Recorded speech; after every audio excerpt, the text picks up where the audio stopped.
ngayon naman ay gagawa tayo ng wiring diagram or basic wiring. Gagawin natin dito ay positive trigger. So ito negative trigger to. Ito yung unang video natin. Negative trigger. Ayan o. Ayan o. Ito kulay green patungo dito. Negative. So negative trigger. Ayan. So ngayon gagawa tayo ng positive trigger naman na video. Ang una negative trigger, ngayon positive trigger. So panoorin nyo lang. So ngayon positive trigger naman tayo gagawin natin. So tanggalin lang natin to yung pinagdikit natin kanina sa negative trigger na diagram. So basic wiring lang tong ginawa natin. Lahat kayang gawin to kahit na mag DIY kayo. So panoorin nyo lang yung video at mag comment na rin kayo kung gusto ninyo nga matuto. So dito balik tayo dito sa basic information natin. So yung kulay red na to na nasa baba ay number 30. Kulay red number 30 sa baba. Kulay yellow na nasa kaliwa number 86. Kulay yellow sa kanan number 85. Kulay blue sa taas number 87. So yung 30 battery, yung 86 ay switch, yung 85 natin ay ground, yung 87 yan yung supply natin, load. So buksan natin dito sa number 30. Ito number 30 kulay pula. So diretso yan dito sa fuse. Yan. Positive side terminal battery. Positive. Tapos diretso sa fuse. Diretso dito sa itim ay number 30. Ito red na wire yan. Number 30 yan. Punta din sa fuse. Yan. Ito naman 86. Ito yung switch natin. So nandito yung switch natin. Yung isang wire ng switch, isang wire ng switch, so connect natin dito.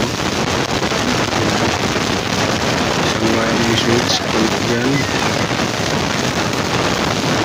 Connect natin dyan. Tapos yung isa naman doon sa positive. Yung kanina sa negative, dalawa yung negative dito. Dito, magiging dalawa rin yung positive. Switch. So, ngayon, yung isa naman na kulay blue natin, yung kulay blue, nakikita niyo, ito yung sa ilaw. So, yung isang ilaw ay isang wire na 87 pupunta sa ilaw, pupunta diretso sa negative yung isa. So ito siya negative ng ilaw, negative to siya ng ilaw. So itong namang 85 magiging ground na to siya. So lalagyan natin ng ground yan at lalagay natin dito sa ground din. Yan. So review muna tayo. Review muna tayo guys. So yung 87 ay yung yung number 30, itong number 30 na red, wire, patungo to sa fuse. Nandito, yan, fuse. So diretso sa positive side ng battery, positive side battery, fuse, yan, diretso sa number 30. Yan. Ito naman number 86 na sa kaliwa, yellow wire, ito yung papunta sa switch. Yan. Papunta sa switch. Tapos punta dito sa positive terminal. Tapos ito naman 87, ito yung sa ilaw, load. Papunta naman to sa ilaw, ang isang wire papuntang negative. Yan. Tapos itong 85 naman, ito yung switch, ay ground yan siya. So yung 85 sa kanan na kulay dilaw, ito ground, ayun, kulay green, andun sa negative. Ito naman 87 load, nasa ilaw, ang isang wire nandun sa ground. Ito naman na 86 switch nandito. Itong 30, ito yung fuse. Yan. So ngayon subukan na natin yung ilaw. Teka muna, parang nag-loss.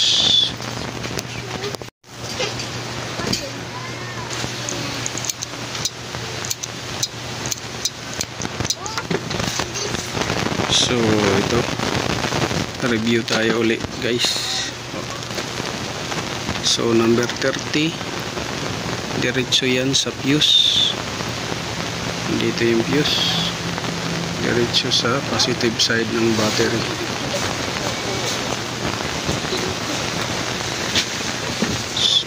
Tapos number 87, kulay blue, diretso sa ilaw. Yung isang wire, ground ng ilaw. Tapos ito namang 86, ito yung diretso sa switch. Ayan, diretso naman yung isang wire sa positive. So itong isang red na wire na to nasa positive, ito yung sa switch dahil positive trigger nga siya. Ayan. Ito naman siya na red wire na isa, ito naman yung sa fuse. Ayan, para dun sa red wire na 30. Ayan, so dalawang red wire sa positive side. Ito naman green na isa, ito yung ground ng ilaw. Tapos ito namang green na isa, ito yung ground ng relay. Ito. So sa negative trigger, isa lang yung wire dito na red, yun yung sa fuse lang. Sa negative trigger, dalawa yung green dito. So sa negative trigger, isang red wire para sa fuse supply, tapos dalawang ground, switch at saka ilaw. Sa positive trigger, dalawang red, fuse at saka trigger switch. Tapos dito ilaw at saka ground ng relay. So pailawin natin. Ayan. So yan.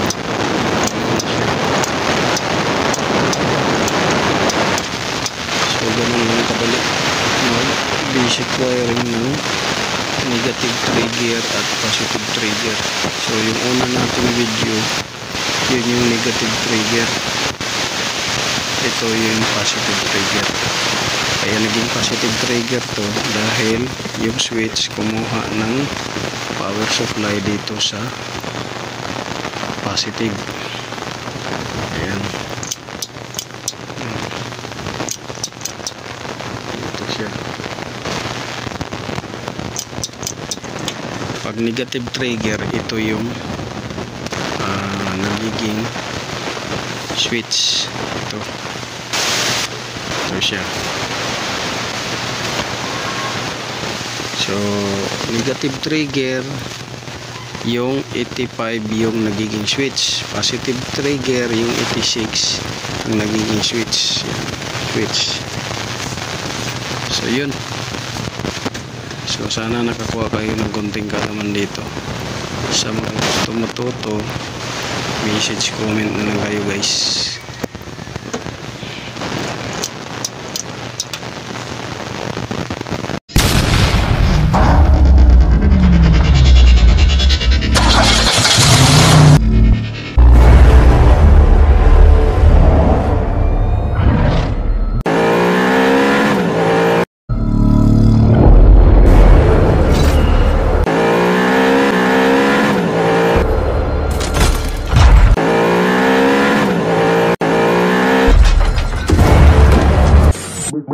Make